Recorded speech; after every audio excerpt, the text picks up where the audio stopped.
वर्णन करताना म्हटलं it's a murder of democracy, हा लोकशाहीचा खून आहे. ही वस्तुस्थिती आहे इथली. ही स्वीडनची एक संस्था आहे, तिनं अहवाल प्रकाशित केलाय व्हरायटी ऑफ डेमोक्रेसी. भारतीय लोकशाहीचं वर्णन करताना ती सांगते इलेक्ट्रोल ऑटोक्रेसी, म्हणजे एकाधिक निर्वाचित एकाधिकारशाही या देशात यायला लागली. भारत सरकार की गॅरंटी का नाही म्हणत तुम्ही? मोदीची की गॅरंटी हा काय प्रकार आहे? ही एकाधिकारशाही आहे, हे लक्षात घ्या.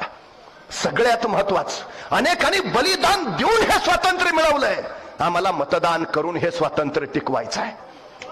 सगळ्यात महत्वाची गरज आहे ही. स्वातंत्र्याची दुसरी लढाई आहे, सगळ्यात महत्वाचं दुसरी लढाई आहे स्वातंत्र्याची. ओमराजे निंबाळकर लढवय्या म्हणून या लढाईत सामील झालेत, लढतायत, बेभानपणे लढतायत. सामील व्हायला हवं आम्हाला, नाहीतर काही खरं नाही पुढच्या काळात. एका